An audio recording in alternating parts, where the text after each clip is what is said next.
नमस्कार दोस्तों, मैं बेंगलोर से डॉक्टर इंदु झुंझुनवाला आप सभी का बहुत-बहुत स्वागत और अभिनंदन करती हूँ। और आज हमारे साथ हैं अ, रचना नारायण जी। रचना नारायण जी अहमदाबाद से, आपका भी बहुत-बहुत स्वागत है। और आज का ये जो प्रोग्राम है अभ्युदय के पटल से, अभ्युदय अंतर्राष्ट्रीय संस्था की ओर से हमने कुछ नए प्रोग्राम शुरू किए हैं आप सभी के लिए, जो कि कहीं न कहीं सामाजिक सरोकार से, मानवीय सरोकार से जुड़े हुए हैं। और इस प्रोग्राम के अंतर्गत हम आपको ये बताना, चूँकि ये हमारा आज का पहला प्रोग्राम है, पहली कड़ी का ये पहला अध्याय है, तो इसलिए ज़रूरी होती है थोड़ी-सी इसकी भूमिका दे दूँ। तो भूमिका ये है कि इस प्रोग्राम का नाम हमने रखा है, बिंदु से सिंधु की ओर। तो आज की जो हमारी युवा पीढ़ी है, वो बिंदु से सिंधु की ओर जाने का जो प्रयत्न करती है, वो प्रयत्न किस तरह से हो तो वो सफल हो और किस तरह होना चाहिए। और उसके लिए इस पीढ़ी को क्या-क्या झेलना पड़ता है, कहाँ वो संघर्ष करती है, कहाँ वो झुकती है, कहाँ समझौता करती है। इस तरह की बातें जब हम एक-दूसरे से करते हैं, तो हमें भी बहुत सारी राहें मिलती है, हमें एक दिशा मिलती है। और इस प्रोग्राम को करने का मेरा मेन उद्देश्य यही है कि आज की युवा पीढ़ी, या युवा पीढ़ी ना कहूँ, कोई भी व्यक्ति जो कि जीवन में एक नई राह तलाशना चाहता है, जीवन में कुछ करना चाहता है, वो किस तरह से अपनी मंजिल की ओर बढ़ सकता है, उसके बारे में हमें बताएँगी आज की युवा पीढ़ी की युवतियाँ और युवक। और इस दौरान आज जो पहला ये इस कड़ी का जो प्रोग्राम है, वो अहमदाबाद से रचना युनियाल जी हमारे साथ हैं, जो कि एचआर से संबंधित हैं, एचआर में काम करती हैं। और ये एचआर तक पहुँची कैसे? ये एक ऐसी कंपनी के साथ है जिस कंपनी में फिलहाल इस कोरोना काल में कोरोना के ऊपर जो वैक्सीन बनना है, उसके ऊपर काम हो रहा है। और उसमें इनका प्रत्यक्ष और अप्रत्यक्ष दोनों रूप से जिस तरह से ये सहयोग दे पा रही हैं, कैसे दे पा रही हैं? किस तरह से, क्यों उन्होंने ये लाइन चुनी? क्यों वो इस क्षेत्र में गई? जबकि जहाँ तक मुझे पता है, इनके जो माता-पिता हैं, इनके पिताजी बहुत ही प्रसिद्ध लेखक और अनुवादक हैं, डॉक्टर श्री नारायण समीर जी, जिनसे कि मुझे लगता है भारत के ज़्यादातर लोग परिचित होंगे।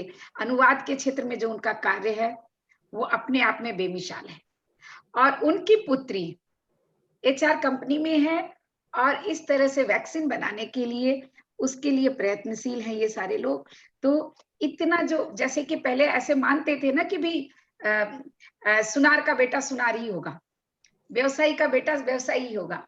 तो उस दृष्टि से ये जो बेटी है ना, ये कुछ अलग है। क्यों है? आइए हम जानते हैं इनसे। तो एक बार फिर से रचना नारायण जी, आपका बहुत-बहुत स्वागत करती हूँ। बिंदु से सिंधु की ओर बढ़ते हुए आपके कदमों का भी स्वागत है। तो नमस्कार। जी, नमस्कार इंदु जी और नमस्कार सारे दर्शकों। पहले तो मैं आभार व्यक्त करना चाहती हूँ इंदु जी का कि उन्होंने मुझे चुना और मुझे पता नहीं था कि मैं सबसे पहली वक्ता होने वाली हूँ आपके प्रोग्राम की। तो उसके लिए मेरा चयन करने के लिए बहुत-बहुत धन्यवाद और आभार व्यक्त करती हूँ आप सबका। हाँ, नहीं, ये थोड़ी-सी इसमें सुधार की भी ज़रूरत है। आप दूसरे वक्ता हैं, मैं भूल गई थी, क्योंकि पिछले वीक ही मैंने इटली के एक नवयुवक का, इसके दौरान हमने एक साक्षात्कार लिया था, जो कि इस शुक्रवार को उसको रिलीज़ किया था। तो क्षमा करें, दर्शकों से भी क्षमा चाहूँगी। आप पहली वक्ता नहीं है, दूसरी वक्ता है, लेकिन एक दृष्टि से आप पहली वक्ता हैं। क्यों? क्योंकि वो इटली का एक नवयुवक था। हमारे भारत देश का नहीं था। भारत देश की समस्याएँ, अन्य देशों की समस्याओं से देखा जाए तो थोड़ी-सी अलग कहीं न कहीं हो जाती है इस धरातल पर। और फिर युवक और युवतियों के बीच की समस्या का भी बड़ा फासला होता है, भारतीय परिवारों में। तो निश्चित ही ये अब भारत की एक युवती के साथ, एक आगे बढ़ती हुई एक ऐसी महिला के साथ हम इस प्रोग्राम को कर रहे हैं, तो निश्चित ही इस दृष्टि से ये हमारा पहला प्रोग्राम भी है। तो आपका फिर से स्वागत है। और रचना जी, मैं ये जानना चाहूँगी, सबसे पहले तो मुझे ये बताएँ कि आपका जन्म कहाँ हुआ? जी। मैं बिहार के एक बहुत ही छोटे से गाँव में मेरा जन्म हुआ है, जिसका नाम सागर चुरामन है और वह मोतिहारी में है, जो पूर्वी चंपारण में। अच्छा, पूर्वी चंपारण में, जी। हाँ, तो आप समझ सकती हैं कि बिहार जो है कि अभी भी काफ़ी मामलों पिछड़ा में हुआ है, पड़ा बिल्कुल, हुआ बिल्कुल। है। तो किसी हॉस्पिटल में नहीं, घर में ही मेरा जन्म हुआ था हुँ। और हम लोग एक साधारण परिवार से हैं। मेरे दादाजी किसान थे। हुँ, काफ़ी ये है कि उनका काफ़ी बोलबाला था गाँव में, वो मुखिया थे और लोग उनकी काफ़ी इज़्ज़त करते थे। हुँ। अ, तो वैसे गाँव में मेरा जन्म हुआ है, जहाँ आज भी बिजली तो अभी-अभी गई है, मतलब इतने सालों अच्छा, बाद, आज़ादी के इतने सालों बाद बिजली अभी गई है। तो अच्छा, ज़रूरत की बहुत सारी चीज़ें वहाँ नहीं थी। अच्छा। तो आप मतलब मुझे ताज्जुब हुआ कि अभी भी बिहार के ऐसे गाँव हैं जहाँ की बिजली अभी भी नहीं पहुँची है, भारत में ऐसे गाँव भी हैं। तो ये बहुत सोचने और जानने वाली बात है और इस पर काम भी करने वाली बात है। लेकिन आपका जन्म जैसे कि आपने कहा वहाँ मोतिहारी के पास उस गाँव में हुआ और आपके भाई-बहन और भी होंगे और जी, मैं चूँकि बिहार की हूँ, तो अच्छा। मैं देखती हूँ कि एक जो मानसिकता होती है ना, औरत लड़की और लड़के का जो फ़र्क होता है, तो क्या आपने उस फ़र्क को झेला है? उस फ़र्क को बहुत ज़्यादा महसूस किया है, झेला तो नहीं है, मैं नहीं कहूँगी झेला है, लेकिन ओके। बहुत महसूस किया है क्योंकि समाज में ही है, व्याप्त है। हाँ, हाँ, तो बिल्कुल। अभी आप छोटी से छोटी चीज़ में भी आप अगर देखती हैं तो लड़की के जन्म पे कोई उत्साह नहीं मनाया जाता है और हमेशा हुँ, ऑब्वियसली आप जब गाँव बिहार के एक छोटे से गाँव से आती हैं तो आपको पता होता है कि अगर लड़का होता है घर में तो लोग खुशियाँ मनाते हैं और लड़की होती है तो और दूसरी लड़की हो गई, तीसरी लड़की हो गई तो और भी ज़्यादा मातम का माहौल हो जाता जी, है। बिल्कुल। तो मुझे बताया जाता है जैसे मेरी माँ बताती हैं कि मेरे जन्म पे भी कोई खुशी नहीं थी किसी को कि अरे यार पहला संतान और वो भी लड़की। तो हुँ, वो लेकिन मेरे पिता जो हैं वो समय से आगे चलते हैं, बहुत समय से आगे चलते हैं और उस समय वो पढ़ाई कर रहे थे, वो एमए कर रहे थे जब मेरा जन्म हुआ। तो ऐसा कहते हैं कि मेरा जन्म हुआ उस समय वो एक 27 अपने यहाँ एक 27 होता है कि सत बच्चे का जन्म अगर 27 में होता है तो आप 27 दिन तक 27 डेज़ तक आप उस पिता को उस बच्चे का चेहरा नहीं देखना चाहिए। अच्छा। उसका पूजा होता है और उसके बाद ही देख सकते हाँ, हाँ, हाँ। हैं। तो मेरे पिता ने कहा यार मैं तो अभी चला जाऊँगा पढ़ने के लिए और मेरी बच्ची यहाँ रह जाएगी। तो मैं ऐसा बाप कैसा बाप हूँ कि मैं अपने बच्चे का चेहरा नहीं देख सकता। हुँ, तो उन्होंने कहा मैं कुछ सुनना नहीं चाहता, मैं अपनी बच्ची का चेहरा देख के और गर्व से जाना चाहता हूँ। हुँ, मेरे दादाजी बहुत दुखी थे। हुँ, मेरे पिता ने कहा कि आपको किस चीज़ का दुःख है? बेटी तो मेरी है ना, उसकी ज़िम्मेदारी मेरी है। हुँ, हुँ। आपको किस चीज़ की चिंता है? आप आपकी बेटी एक दिन आपका मेरी बेटी एक दिन आपका नाम रोशन करेगी, इतना याद रखिए, मैं अपनी बेटी को इस लायक बनाऊँगा। तो इतना कह कर के और उन्होंने जाकर के मेरा चेहरा देखा और वहाँ से वो फिर कॉलेज की ओर हॉस्टल में रहते थे, तो वहाँ चली गई। तो ये जन्म के समय का एक छोटा-सा उदाहरण है, जो मुझे बताया जाता है तो मुझे लगता है कि हाँ, अगर मैं आज थोड़ा-बहुत भी कुछ अपनी ज़िंदगी में कर रही हूँ, तो शायद कहीं मेरे दादाजी अगर कहीं भी हैं, तो उनकी आत्मा को खुशी मिल रही होगी और शांति मिल रही होगी।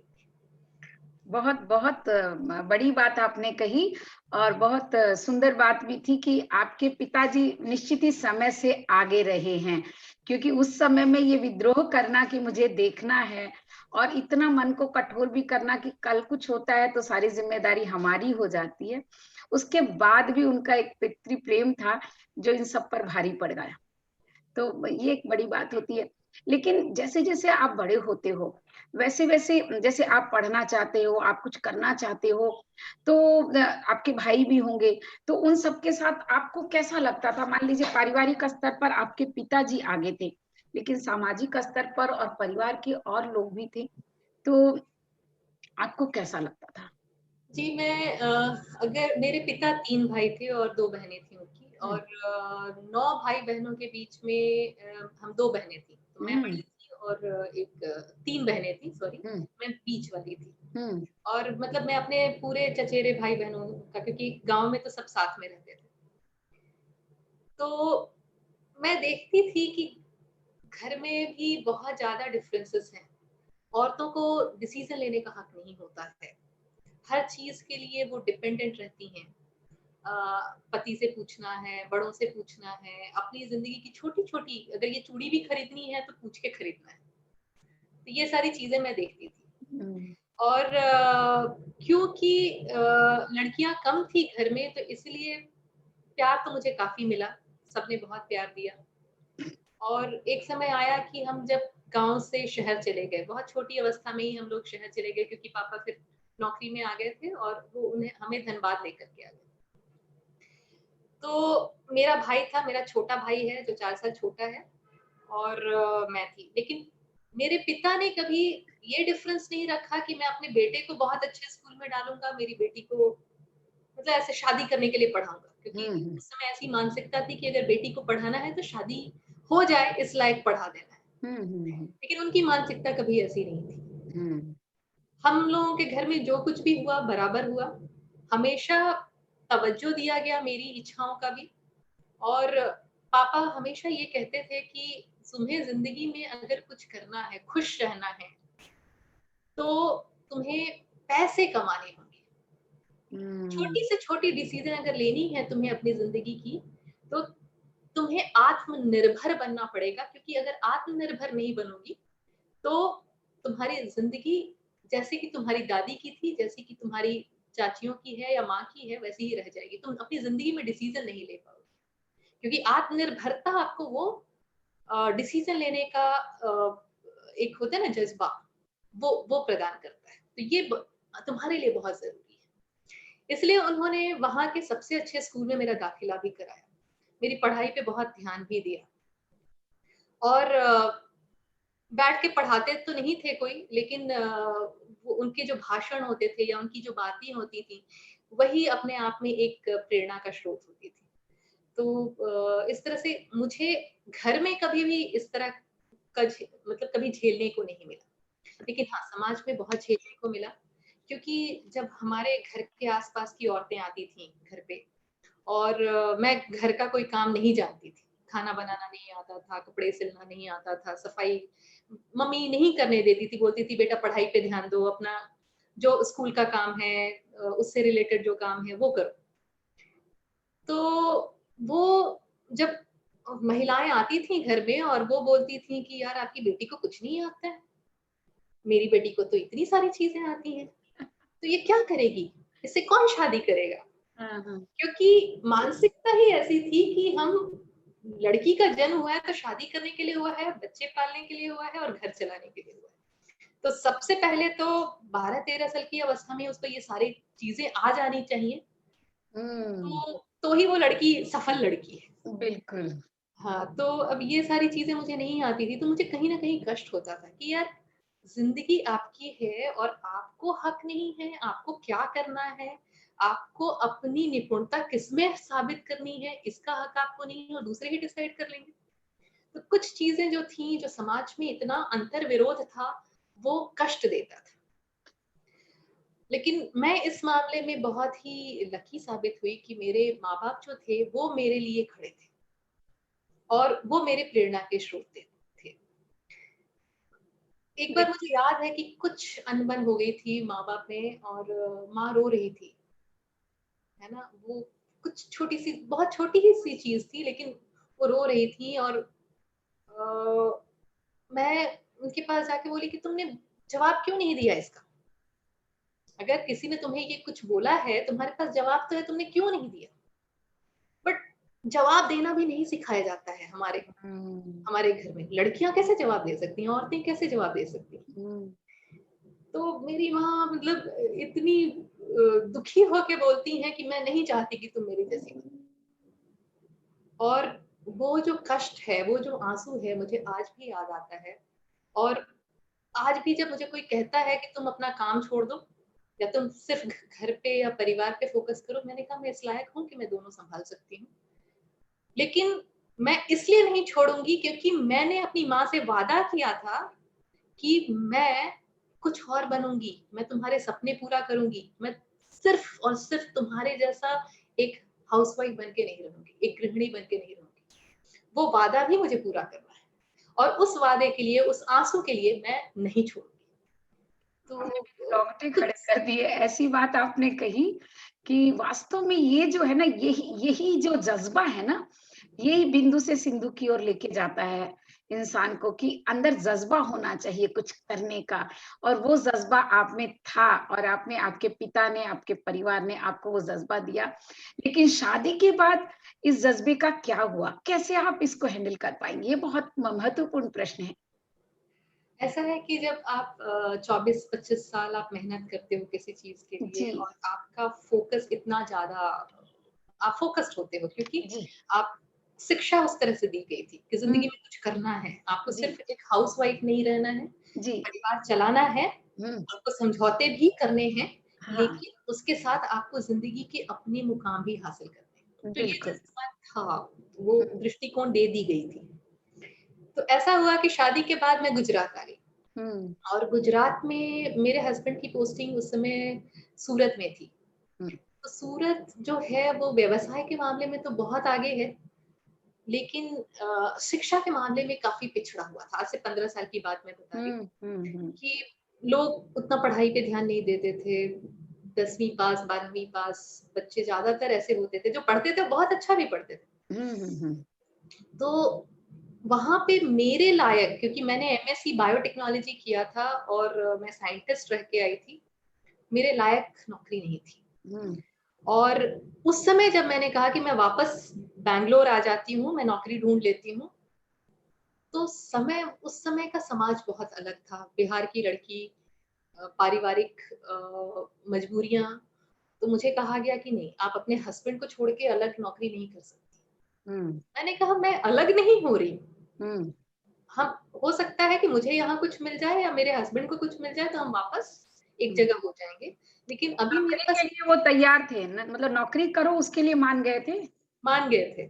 लेकिन इसके लिए नहीं मान रहे थे कि आप अलग-अलग शहरों में रह के अच्छा, नौकरी, ओके। और मेरे को बोला जा रहा था, मैं जिस कंपनी से आई थी वहाँ पे मुझे वो वापस लेने को भी तैयार थे। हुँ, हुँ, हुँ, लेकिन क्योंकि ये मजबूरी थी, तो मैंने बहुत सारे छोटे-छोटे काम किए, जैसे ट्यूशन्स भी पढ़ाए, फिर एक एप्टिक जैसे इंस्टीट्यूट में वहाँ पे बिज़नेस डेवलपमेंट का काम किया, और फिर एक कंपनी में मैंने साइंटिफिक राइटर का भी काम किया, छोटे-छोटे बहुत सारे काम किए उस समय। तो उस समय मेरा डिस्कशन हुआ मेरे जो अ फादर इन लॉ हैं उनके साथ डिस्कशन हुआ। तो क्योंकि मैं बहुत परेशान थी, मैं बोल रही थी कि मेरे पास यहाँ पे कुछ भी मौका नहीं है और मैंने इतनी पढ़ाई की है, तो कुछ तो उसका उपयोग होना चाहिए। मैं ऐसे ही अपना समय व्यर्थ नहीं करना चाहती। मेरे हस्बैंड सुबह 9 बजे जाते थे, रात को 9 बजे आते थे। तो मैं दिन भर क्या करूँ? हुँ, तो उस समय जो डिस्कशन हुआ, तो पापा जी ने मुझसे बोला कि बेटा तुम टीचर बन जाओ, टीचिंग का तो लाइन कहीं भी मिल सकता है, आप कहीं भी टीचर बन सकते हो। मैंने बोला आप क्यों चाहते हैं कि मैं टीचर बनूँ? हुँ, इतनी पढ़ाई करने के बाद टीचर तो मैंने कभी सोचा ही नहीं। मैं टीचर बन सकती हूँ, मैं ट्यूशन तो ले ही रही हूँ, लेकिन मतलब मेरा मन नहीं करता, मुझे लगता है मैं कुछ और ज़्यादा कर सकती हूँ। तो उन्होंने कहा कि देखो टीचिंग के साथ आप घर अच्छे से सँभाल सकते हो। फिर उन्होंने कुछ ऐसी महिलाओं का एग्ज़ाम्पल दिया जो उनके ज़माने में बहुत सफल और समाज की दृष्टि से बहुत रिस्पेक्टेड थीं, और जो टीचर थी, हमारे ही स्कूल्स में टीचर थी। हुँ, तो मैंने कहा पापा जी आप जो एग्ज़ाम्पल्स दे रहे हैं, वो आपके ज़माने की महिलाएँ हैं, हुँ, और उस ज़माने में टीचिंग करना भी बड़ी बात होती थी। हुँ, क्योंकि उस ज़माने की महिलाएँ तो कुछ करती नहीं थी, घर हाउसवाइफ ही थी। तो टीचिंग भी जो करती थी वो बहुत बड़ी बात होती थी। हुँ, अगर मैं भी इतनी पढ़ाई करने के बाद वही करूँ तो मैं तो आगे नहीं बढ़ी। आपके समाज से, आपके ज़माने से आगे बढ़ने के लिए मुझे कुछ और तो करना पड़ेगा। हुँ, तो उन्होंने उनको इस बात से, उनको शायद ऐसा लगा कि हाँ, ये कुछ और करना चाहती है। तो उन्होंने बोला ठीक है, तुमको जो करना है करो। और फिर उन्होंने मेरे लिए सपोर्ट सिस्टम तैयार करना शुरू किया। हुँ, उन्होंने बोला कि तुम पहले अपने घर में इतना सपोर्ट तैयार कर लो कि तुम नहीं रहो, बाहर रहो, तो भी तुम्हारा घर चलता रहे। हुँ, तुम्हें दिमाग में ये टेंशन नहीं रहे कि मुझे घर आके खाना बनाना है, मुझे घर आके इतने सारे काम करने हैं, तभी तुम कर पाओगे, नहीं तो नहीं कर पाओगे। हुँ, तो अगेन मैं ये कहना चाहती हूँ कि यहाँ पर भी मुझे सपोर्ट मिला, लेकिन सपोर्ट तभी मिलता है जब आपके पास जज्बा होता है और जब आप उसके लिए डिस्कशन करते हैं, जब आप खड़े होते हैं उसके लिए। हाँ, जब आप उसके लिए तैयार होते हैं, जब आप उसके लिए फाइट करते हैं। नहीं तो अगर बहुत सारी महिलाएं शादी के बाद नौकरी छोड़ देती हैं, इसका कारण यही है क्योंकि वो जो मजबूरियां होती हैं, जो परेशानियां होती हैं, तो उसके आगे वो हिम्मत हार जाती है, या समाज में जो 2-4 लोग बोलना शुरू कर देते हैं तो वो बोलती हैं यही सही है, ये गलत है, और फिर वो अपने सपनों को वहीं छोड़ देती है। फिर मेरी बेटी हुई, सूरत से हम लोग तब तक अहमदाबाद आ गए थे, तो मेरी बेटी होने वाली थी, तो फिर नौकरी मेरी छूट गई। तो मैंने घर से काम किया एक कंपनी के लिए, जो बैंगलोर बेस्ड कंपनी है, 2 साल उसके लिए काम किया। और फिर जब वो 2.5 साल की हुई तो फिर मुझे ऐसा लगने लगा यार मेरे को फुल टाइम करना होगा, नहीं तो फिर मैं कहीं न कहीं ये सब छूट जाएगा, जो मैंने मेहनत की है वो छूट जाएगा। फिर से यही सवाल आया कि बच्चे को छोड़ करके तुम नौकरी करना चाहती हो, बच्चा ज्यादा इम्पोर्टेंट है। मैंने बोला वो इम्पोर्टेंट है इसलिए तो 2.5 साल में घर में थी, लेकिन अब बच्चा इतना बड़ा हो गया है कि वो स्कूल जाने लगेगा, उसका अपना एक लाइफ हो जाएगा, और ये जो समय है जब मुझे उसको भी संभालना है और अपना करियर भी बनाना है, मैं सिर्फ एक डायरेक्शन में चलूंगी तो कहीं ना कहीं मेरा दूसरा छूट जाएगा, मुझे दोनों को संभाल के चलना है। और तब मैंने नौकरी ढूंढना शुरू किया। मैं आपको बताऊं कि उस समय अहमदाबाद में क्रैश की फैसिलिटी भी नहीं थी। मेरे घर के आसपास एटलीस्ट 5 किलोमीटर के दायरे में तो मुझे नहीं मिला। फिर मैंने बहुत ढूंढा तो मुझे एक लेडी मिली जो घर में अपने बच्चों को रखती थी। लकीली अगेन भगवान ने मेरे को फिर से सपोर्ट किया कि मुझे ऐसी लेडी मिली जो जिन पे मैं विश्वास कर सकती थी। और मेरी बेटी लगभग आज 9वीं में है, लास्ट ईयर तक 8वीं तक उनके घर पे पल के बड़ी हुई। क्या बात। और फिर नौकरी ढूंढना शुरू किया तो फिर यही सवाल आते कि आपने तो कंटिन्यूअसली कहीं पे जॉब नहीं किया है, आपका एक बच्चा है, आप फिर से नौकरी छोड़ देंगी, आपने बच्चे होने के बाद कंटिन्यू नहीं किया है तो आप कैसे जॉब करेंगी, ये सारे सवाल, बहुत सारे सवाल थे, तो कोई एक्सेप्ट ही नहीं करता था। फिर भगवान ने मुझे फिर से सपोर्ट किया और मुझे एक ऐसे इंसान मिले जो कि मेरे लिए मतलब आप कह सकते हैं मसीहा बन के आए थे। वो मेरे सबसे पहले बॉस थे, वो टोरेंट फार्मा में उस समय मेडिकल सर्विसेज में थे, और उनका नाम है, मैं नाम लेना चाहूंगी क्योंकि मेरी बहुत इज्जत है उनके लिए, बिल्कुल, और बहुत रिस्पेक्ट करती हूँ मैं उनका। उनका नाम है डॉक्टर अरुण मसीह। ओके। और उन्होंने मुझे बुलाया तो उन्होंने मुझसे बात की और उन्होंने बोला कि Rachna, I respect you have such dreams and I see a fire in you. मुझे लगता है कि तुम कुछ करना चाहती हो, तुम्हारा क्वालिफिकेशन जो है वो या फिर जो तुम्हारा इंटरेस्ट, तुमने जो काम किया है ये मुझे सपोर्ट करेगा, मैं जो काम कराना चाहता हूँ मैं तुमको हेल्प करूंगा, लेकिन तुम एक शर्त पे कि तुम नौकरी नहीं छोड़ोगी, क्योंकि बच्चा छोटा है और प्रेशर आएगा, मजबूरियां आएंगी और ऐसे कई मुकाम आएंगे जब तुमको लगेगा यार अब छोड़ देना है। बिल्कुल बिल्कुल सही कहा उन्होंने। लेकिन तुम छोड़ोगी नहीं तभी मैं तुमको लूंगा। जी जी। तब मैंने उनको प्रॉमिस किया कि सर मैं नहीं छोड़ूंगी क्योंकि मैं करना चाहती हूँ। जी। और उन्होंने मुझे ब्रेक दिया, मुझे पहला जो जॉब फार्मा में मिला, मैं फार्मा से मेरा कोई ताल्लुकात नहीं था अभी तक, मैंने कुछ पढ़ाई जो थी मेरी बहुत अलग थी, एमएससी बायोटेक्नोलॉजी थी, और मुझे फार्मा में जॉब मिल रहा था, वो भी मेडिकल सर्विसेज में मिल रहा था।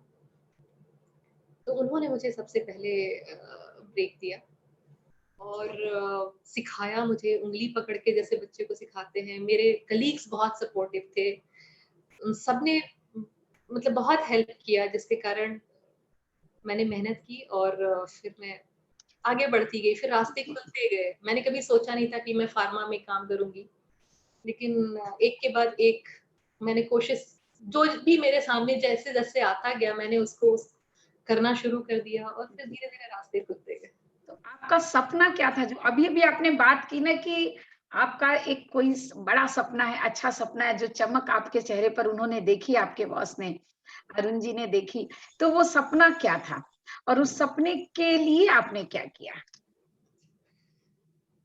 मैं सच कहूँ तो उस समय जब आप कॉलेज से निकलते हो ना, ऐसा कुछ बड़ा सपना नहीं होता है। नहीं बस होता यही है। सपना होता है कि यार मुझे एक अच्छी नौकरी मिले, एक जी, अच्छी कंपनी में नौकरी मिले और बिल्कुल। मैं बहुत बड़ा ऑफिसर कुछ बनूँ, यही होता है। जी, जी। तो फिर जब मैंने आगे काम करना शुरू किया, फिर मैं ट्रेनिंग में गई।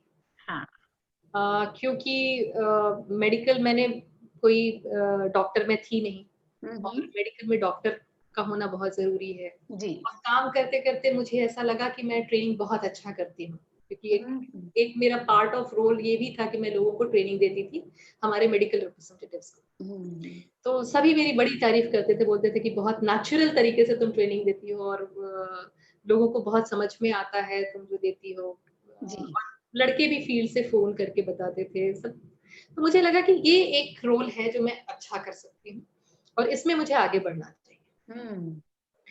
तो मुझे फिर इन्विडा जैसी कंपनी, अभी वो मिनारिनी के नाम से जानी जाती है इंडिया में, वो यूरोप बेस्ड कंपनी है और उस समय उसका नाम इन्विडा था। हुँ। तो वहाँ पे मुझे मिस्टर संतोष रावल वहाँ पे मेरे सीनियर थे, मेरे बॉस थे और उन्होंने मुझे ब्रेक दिया और उन्होंने मुझे ट्रेनिंग करना सिखाया। हुँ, हुँ। अ, फिर मैं बिहेवियरल ट्रेनिंग और सेल्स ट्रेनिंग की ओर आगे बढ़ी और उस समय मैंने मुझे ऐसा लगा कि ट्रेनिंग एक ऐसी चीज़ है जिससे आप लोगों की ज़िंदगी में बहुत बदलाव ला सकते हैं। हुँ। तब मैंने एक विज़न क्रिएट किया कि मेरा विज़न आगे में क्या हो सकता है। हुँ। उस समय एक ट्रेनिंग मैंने अटेंड की थी 7 habits of hmm. Successful person. Hmm. Hmm. तो 7 हैबिट्स स्टीवन कवी की बहुत फेमस ट्रेनिंग मॉड्यूल है और उस समय उन्होंने एक एक्टिविटी कराई थी कि आप अपनी ज़िंदगी का विज़न बनाइए, मिशन तैयार कीजिए। मुझे याद है कि मैंने उस समय ही लिखा था कि मेरे ज़िंदगी का जो विज़न है, ट्रांसफॉर्मिंग लाइफ़्स। क्या बात है! बहुत सुंदर, बहुत सुंदर। तो वो मेरी ज़िंदगी का विज़न बन गया कि मैं जो भी करूँ, जैसे भी काम करूँ, हुँ। उससे लोगों को कुछ ना कुछ बेनिफिट होना चाहिए।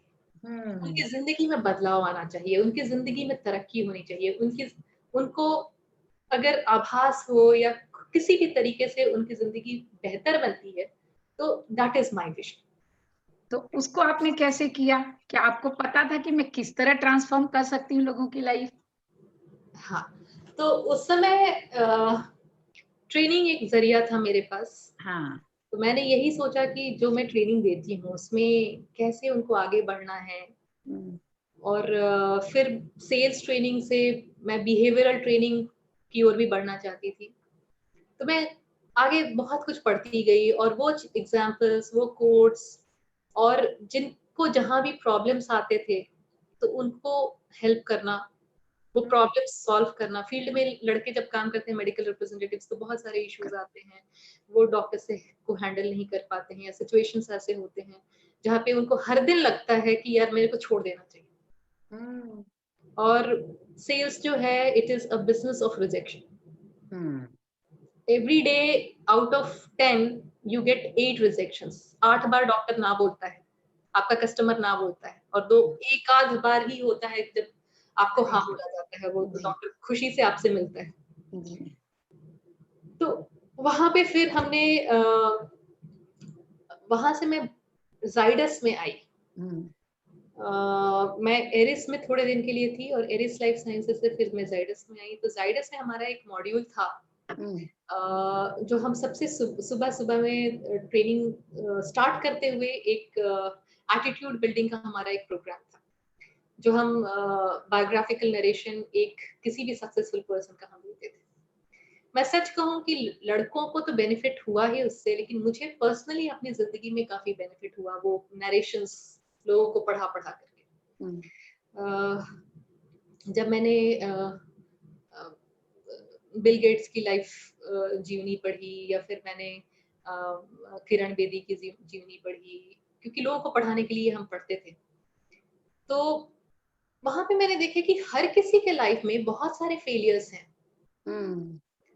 और ऐसा नहीं है कि सब किसी को थाली में परोस करके सब कुछ मिलता है, बट वो जो जज्बा होता है करने का, आगे निरंतर बढ़ते रहने का, वो बहुत जरूरी होता है।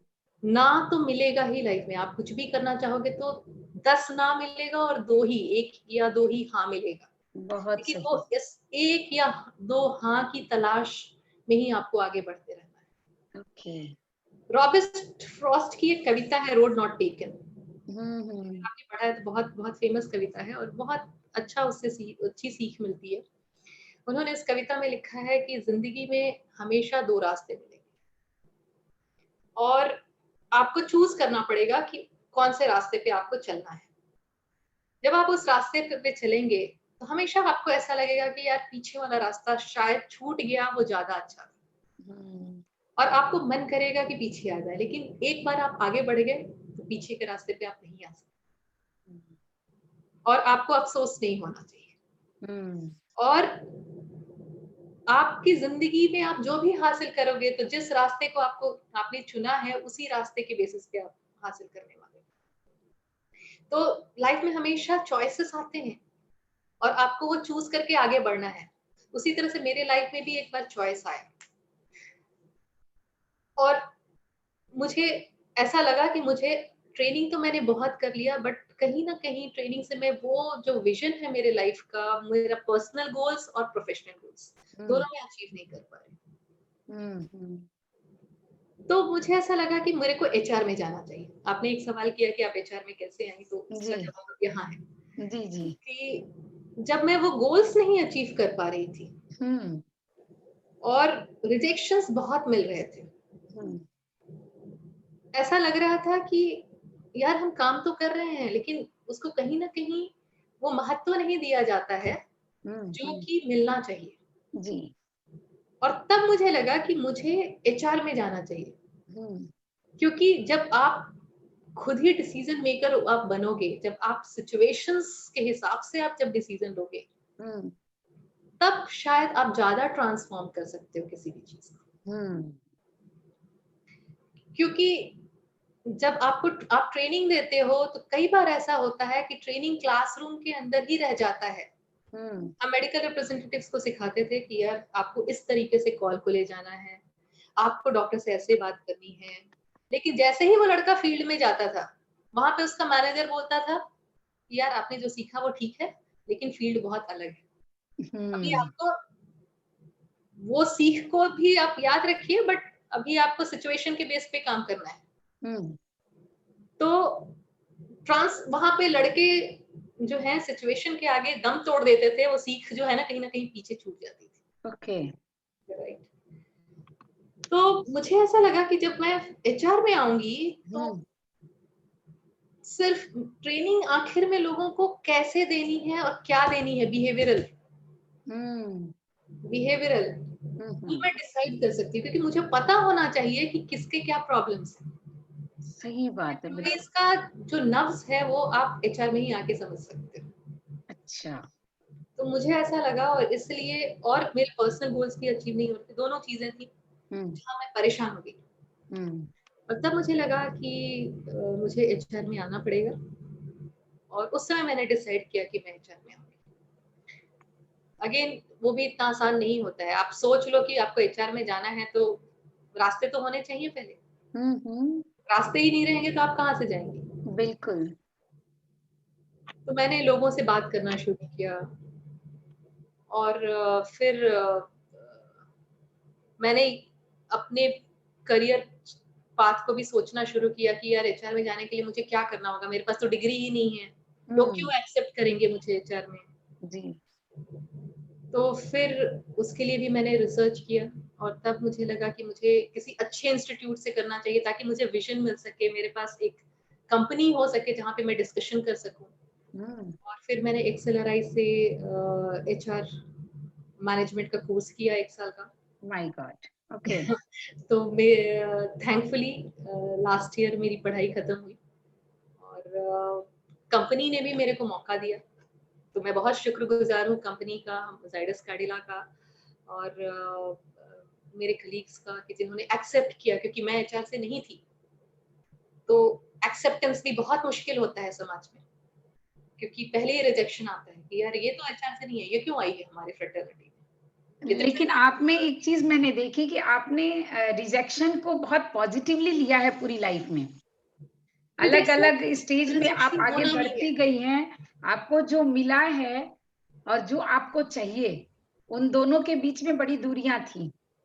बहुत दूरियां आपने बचपन से देखी है, लेकिन जो आपको चाहिए उसको आपने हासिल किया है इस अर्थ में, क्योंकि आपने इस चीज को एक्सेप्ट किया है कि 8 बार रिजेक्शन मिलेगा और 2 बार ही हामी होगी। और ये मतलब ये जो सोच भी मेरे में पैदा हुई है, यही कारण है क्योंकि मैंने वो जब पढ़ाना शुरू किया ना लोगों को रिजेक्शन होने वाला है, you should not fear the failure, yes, है ना। एंड रेजिलियंस का मतलब ही होता है कि आप बार बार गिरो और फिर भी एक उठ, बार बार गिरो। तो मेरे जो पुराने बॉस थे, बार बार गिरो और फिर भी उठते जाओ तो जाला बना लोगे। तो पापा मेरे को एक चीज सिखाते थे कि यार तुम चींटी की तरह बनो। जो चींटी 1000 बार आगे बढ़ती है, उसका रास्ता रोक दिया जाता है, गिर जाती है और फिर से उसी तरह मेहनत करती है, फिर से आगे बढ़ती है। तो और जो मेरे पुराने बॉस थे वो भी एक बात कहा करते थे, वो भी मैं कोट करना चाहूंगी जी, कितनी बार आप फेल हो सकते हो फिर भी उठ सकते हो। क्या बात है। तो आइंस्टीन जो थे कहते हैं 1000 बार उनका 2000 बार एक्सपेरिमेंट फेल हुआ था। जब वो बल्ब बना रहे थे तो 2000 बार उनका जो बल्ब था वो फेल हो गया था उनका एक्सपेरिमेंट, और 1999 के बाद 2000वें बार में उनका बल्ब तैयार हुआ था। क्या बात कर रहे हैं। कि मैं फेल नहीं हुआ, वाह, मैंने 1999 तरीके सीखे कि किस तरह से बल्ब नहीं बनता है। क्या बात है, क्या बात है। तो ये सारी चीजें जब आप पढ़ाते हैं ना, अगर आपको कोई भी चीज सीखनी है तो किसी को सिखा दो, किसी को सिखा दो, आप सीख जाओगे।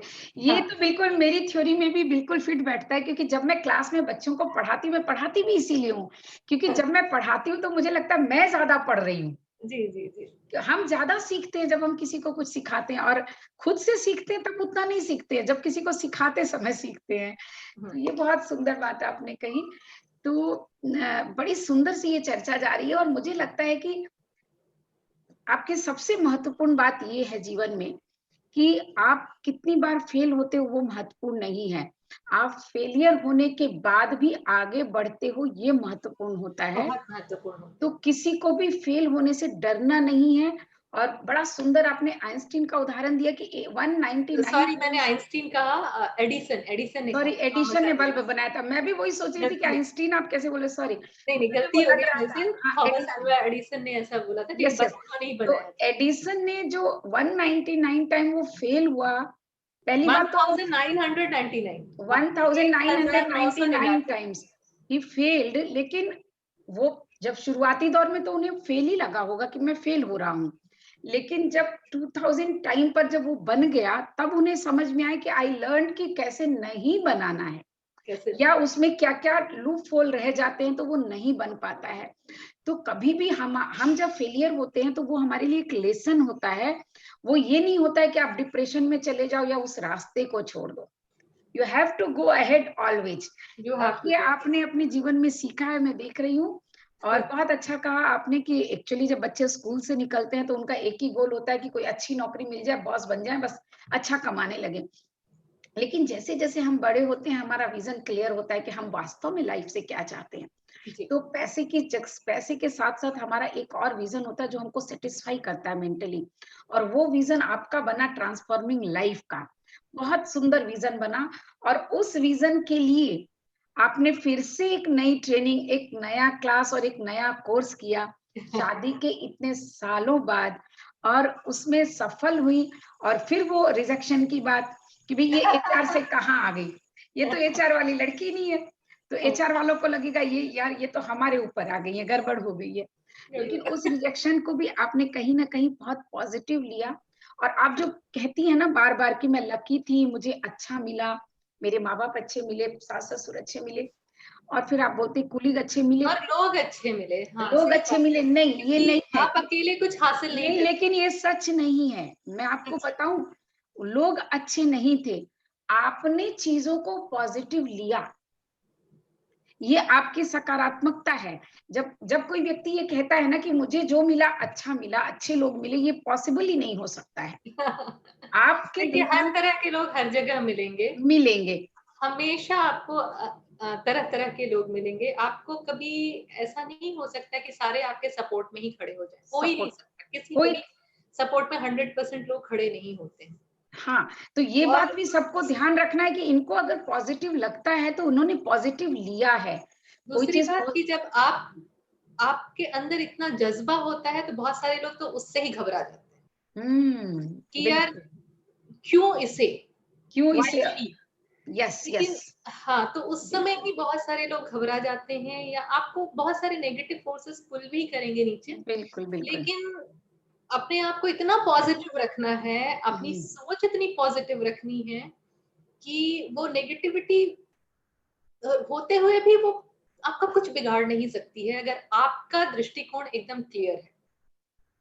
तो आपको ज़िंदगी में कुछ भी करना है, तो उसके लिए संघर्ष तो करना पड़ेगा। संघर्ष संघर्ष करना पड़ेगा। संघर्ष करना पड़ेगा। बिना संघर्ष के कुछ पॉसिबल नहीं है, लेकिन संघर्ष को भी आप कितने सकारात्मक तरीके से ले सकते हैं। रचना जी, आज आपने ये बात बताई है, क्योंकि औरतों की लाइफ में खास करके अगर देखूं तो महिला सशक्तिकरण के जिस युग में हम जी रहे हैं, और उसके साथ-साथ ये कोरोना की समस्या तो ख़ैर अलग समस्या हो जाती है। ये कहने के लिए महिला सशक्तिकरण होता है, लेकिन महिलाओं को ये समझ ही नहीं आता कि वो कितनी सशक्त हैं। वो अपने आप को पहचानने की बात है, कोई दूसरा आपको सशक्त नहीं कर रहा है, आप कमज़ोर नहीं हो। आप में बहुत ताकत है, लेकिन आपको अपनी ताकत का अंदाज़ा नहीं है। और रचना जी, आपने अपनी ताकत का अंदाज़ा दिखाया कि नहीं, मैं जो मुझे जो करना है, वो मुझे करना है। अब उसके लिए किस तरह से संघर्ष करके या बातचीत करके या कन्विंस करके लोगों को, लेकिन अपने गोल को अचीव करना है, तो आपने अपनी नौकरी वाले गोल को भी अचीव किया। बिहार जैसे एक छोटे से मैं बोलूँ गाँव की मानसिकता से बाहर निकल करके, और उसके बाद ससुराल की मानसिकता को संभाल करके, फिर घर और परिवार में बैलेंस करके कि भई मैं घर सँभालने भी तैयार हूँ, मुझे बाहर जाने दो। तो ज़्यादातर लोगों को ये डर लगता है कि जो बाहर जाएँगे तो वो घर नहीं देखेंगे, घर नहीं देख है ना? तो आपने उस चीज़ को भी एक्सेप्ट किया कि नहीं, मैं घर भी देखूँगी, और आपने देखा भी उसके लिए। तो ये सारी चीज़ें, और आज आप अपने एक बहुत सुंदर विज़न पर हो, ट्रांसफॉर्मिंग लाइफ़, और उसमें आप बहुत सफल हो रहे हो। मैं सोचती हूँ ऐसा। आपको अभी कैसा हाँ, लगता है? मतलब अभी तक जो मैं कर रही हूँ, मैं खुश हूँ हुँ, और आगे बहुत कुछ करना चाहती हूँ और रास्ते कठिनाइयाँ तो आएँगी मुझे पता है, जी। लेकिन मैं सकारात्मक रूप से आगे बढ़ना चाहती हूँ। एक संदेश मैं देना चाहती हूँ जी, वही मैं सभी पूछना महिलाओं चाहती थी, को। एक संदेश आप ज़रूर दें अपनी लाइफ़ हाँ, के मैं लिए। महिलाओं को एक संदेश ये देना चाहती हूँ कि मैंने एक किताब पढ़ी थी लीन इन। हुँ, हुँ। लीन इन शेरिल सैंडबर्ग जो कि फेसबुक की सीईओ हैं, अच्छा, उन्होंने लिखी है। तो ओके। वो हर महिला को पढ़नी चाहिए। हुँ, हुँ। उन्होंने कुछ बातें बताई हैं जो कि हुँ, महिलाओं को अपनी ज़िंदगी में लाना चाहिए। जी। पहली बात उन्होंने बताई कि जब आप बाहर जाना चाहते हो, काम करना चाहते हो, तो सबसे बड़ा चैलेंज आएगा घर कैसे सँभालें। तो हमेशा औरतों को गिल्ट फीलिंग होता है हुँ। कि यार आज बिस्तर मैंने ठीक नहीं किया या आज खाना मैं ठीक खाना से नहीं नहीं दिया, बना पाई खाना नहीं या बनाया। फिर बच्चों की पढ़ाई थोड़ी छूट गई। तो जी, आप सब कुछ मैनेज नहीं कर सकते हो, हर चीज़। एकदम ओके। 100% नहीं मैनेज होगा। हुँ, लेकिन आप हर दिन आप एक टाइम टेबल बना के चलो तो 85% आप ज़रूर अचीव करोगे हुँ, और अपने आस-पास सपोर्ट सिस्टम तैयार करना शुरू करो कि आप रहें या ना रहें, आपका सपोर्ट सिस्टम चालू रहना चाहिए। आपके पास इतनी मेड्स होनी चाहिए कि आप नहीं रहें तो घर का खाना बन जाना चाहिए, बच्चों को किसी चीज़ की दिक्कत नहीं होनी चाहिए। अभी इंटरनेट के ज़माने में, फ़ोन के ज़माने में आप हमेशा उनसे टच में रहो और मैनेज करो। हुँ। मैनेजमेंट सिर्फ ऑफिस के लिए नहीं होती है, मैनेजमेंट घर के लिए भी होता है। हर बिल्कुल, चीज़ आप बिल्कुल। खुद से नहीं कर सकते हैं, लेकिन आप अगर इंफ्रास्ट्रक्चर तैयार करें घर में भी, हुँ, तो आप घर भी उतने ही अच्छे तरीके से मैनेज कर सकते हैं। बहुत सही, बहुत सही। दूसरी चीज़ कि बहुत सारी बात होती है कि जब आप ऑफिस में जाते हैं, तो कभी-कभी क्या होता है ना, आपका मेल कलीग जो होता है, वो ज़्यादा समय दे रहा होता है, क्योंकि उनके पास ये प्रॉब्लम नहीं होता कि घर में नहीं रहेंगे तो क्या होगा? और आपको जल्दी होती है कि मेरे को जल्दी टाइम पे घर पे जाना है, खाना बनाना है, बच्चों को देखना। आप अपना इंफ्रास्ट्रक्चर इतना तैयार रखें कि अगर आपको लेट भी हो गया तो आपके अंदर गिल्ट फीलिंग नहीं आए और आपके फैमिली वाले कंप्लेन ना करें। तो देखिए, अगर कोई ओलंपिक में जीतता है या किसी भी रेस में जीतता है, जीतने वाले और फर्स्ट और सेकंड के बीच में ना सिर्फ मिली सेकेंड्स का डिफरेंस। बिल्कुल बिल्कुल बिल्कुल है ना। तो लेकिन जो फर्स्ट आता है वो मिली सेकेंड से आगे बढ़ा हुआ होता है, लेकिन प्राइजेस कितनी बड़ी होती हैं लाइफ में। यस, वो मिली सेकेंड का डिफरेंस, बट प्राइस बहुत बड़ा होता है। औरतें यहीं पे चूक जाती हैं। उनका मेल कलीग वो मिली सेकेंड से आगे बढ़ जाता है। और मैं एक्चुअली जेंडर बायस्ड नहीं होना चाहती हूँ। कोई भी जिंदगी में कोई भी अगर दो आदमी है, दो में से एक आगे निकल रहा है तो वो मिली सेकेंड के कारण ही आगे निकल रहा है कि शायद वो ज्यादा टाइम दे रहा है या कुछ थोड़ा सा ज्यादा कर रहा है। तो जब ज्यादा करना हो पीछे ना हटे, मेहनत आप पूरी कीजिए। अगर आप अपने तरीके तरफ से 100% आप देंगी तो हो ही नहीं सकता है कि आप फेल हो जाए। आपको वो चीज लेट से मिलेगी, लेकिन अगर आपको वो नहीं भी मिलती है तो लोग आपके बारे में जरूर बोलेंगे कि यार हमसे गलती हो गई, उसको नहीं मिला। तो आप अपना काम बहुत अच्छा करें, यू बी दी बेस्ट। जो भी काम करें यू बी दी बेस्ट, चाहे वो मेल हो चाहे फीमेल हो, मन से करें, तन मन से करें उसको, ताकि आपके मन में भी कोई चोट ना हो और सामने वाले को भी लगे यार अगर उसको नहीं दिया कुछ तो हमारी गलती थी। क्या बात है, बहुत बहुत सुंदर संदेश दिया है आपने। और काफी लंबा समय हो गया है, मैंने तो सोचा था कि 40 मिनट तक के लिए रखेंगे, लेकिन ये बातचीत इतनी इंटरेस्टिंग रही है बातचीत, और बहुत कुछ सुनने समझने को मिला। और मुझे ऐसा लगता है कि आज की जो पीढ़ी, आप युवा पीढ़ी में आगे बढ़ गई हैं, तो और जो आगे बढ़ने वाली भी पीढ़ी है, आपके जो पीछे जो लोग हैं, उनको बहुत कुछ समझ में आएगा कि आपको एक तो स्टेबल रहना है कि आपको क्या चाहिए। पहले आप में वो जज्बा होना चाहिए कि आप जीवन में कुछ करना चाहते हैं।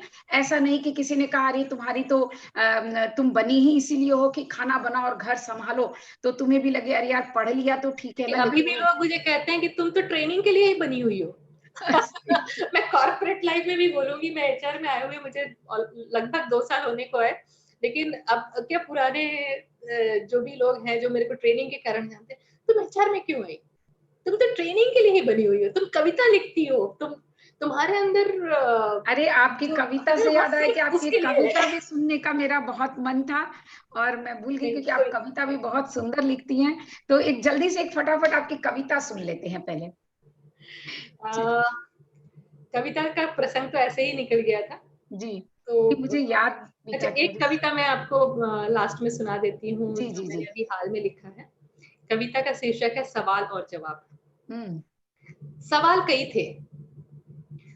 कई थे जिनके जवाब नहीं थे। जब तक जवाब मिले तब तक सवाल बदल चुके थे। ऐसा ही सवाल कई थे जिनके जवाब नहीं थे। जब तक जवाब मिले तब तक सवाल बदल चुके थे, और जब तक जवाब नहीं थे तब तक उनकी तलाश रही, और जब मिल गए तब उनकी कहाँ परवाह रही। क्या बात है, बहुत लाइफ में ऐसा बहुत बार होता यही होता है जी। कभी हम खुद ही सवाल बन गए, कभी हम खुद ही सवाल बन गए तो लोग कतराने लगे उनकी शर्मिंदा आंखों में जब हमारे लिए ना कोई जवाब थे। क्या बात है। कौन कहता है लोग घबराते नहीं, कौन कहता है लोग घबराते नहीं, गंगा की भीड़ ही इसका जवाब है। क्या बात है। और शब्दों की जरूरत नहीं होती हर जवाब के लिए, शब्दों की जरूरत नहीं होती हर जवाब के लिए। चेहरे पर अगर तुम पढ़ सको तो चेहरे पर लिखे कितने जवाब हैं। बहुत सुंदर, सवाल और जवाब को आपने कितनी अलग अलग तरह से, कितनी उपमाओं में पिरोया है, और बहुत सुंदर कविता लिखी है। तो आपकी अंतिम जो लाइन थी वो मैं पढ़ना चाहूंगी, जो आपने मुझे पिछली बार कहा था कि जिंदगी की रेखा सीधी नहीं होती, आगे बढ़ते जाना है, और जब हम आगे बढ़ते हैं तो रास्ते निकलते जाते हैं, और कहीं ना कहीं ऐसा होता है कि जिस रास्ते पर आप चले हो, जरूरी नहीं है कि आगे वही रास्ता हो, रास्ता बदल जाता है, तो भी हौसला नहीं छोड़ना है, आगे बढ़ते रहना है, बदले हुए रास्ते पर ही आगे बढ़ना है। और उसका उदाहरण आप हो, कहाँ ट्रेनिंग ले रहे थे, कहाँ सर्विस कर रहे थे, कहाँ बच्चों को पढ़ा रहे थे और कहाँ एचआर में आ गए हो। लेकिन जहाँ भी आए हो आप एंजॉय कर रहे हो, और सबसे बड़ी बात है कि आपने एक लाइफ का अपना जो गोल बनाया है, आप उसकी तरफ आगे बढ़ रहे हैं। बहुत बहुत अच्छा लगा, बहुत लंबी लेकिन बहुत सुंदर बातचीत हुई है। और सच पूछा जाए तो मेरा मन भी नहीं हो रहा कि मैं इस बातचीत को खत्म करूं, लेकिन कहीं ना कहीं आपने कहा ना कि वो मिली सेकेंड का जो फर्क होता है, तो कहीं ना कहीं समय और मैनेजमेंट की बात तो होती ही है। तो आपका बहुत बहुत शुक्रिया रचना जी, बहुत अच्छा बहुत लगा। बहुत और मैं तो चाहूंगी कि अक्सर आपसे इसी तरह बातें होती रही, और सबसे कुछ ना कुछ सीखने को मिलता रहे, हमें भी और सुनने वालों को भी। बहुत बहुत आपका धन्यवाद, बहुत आभार।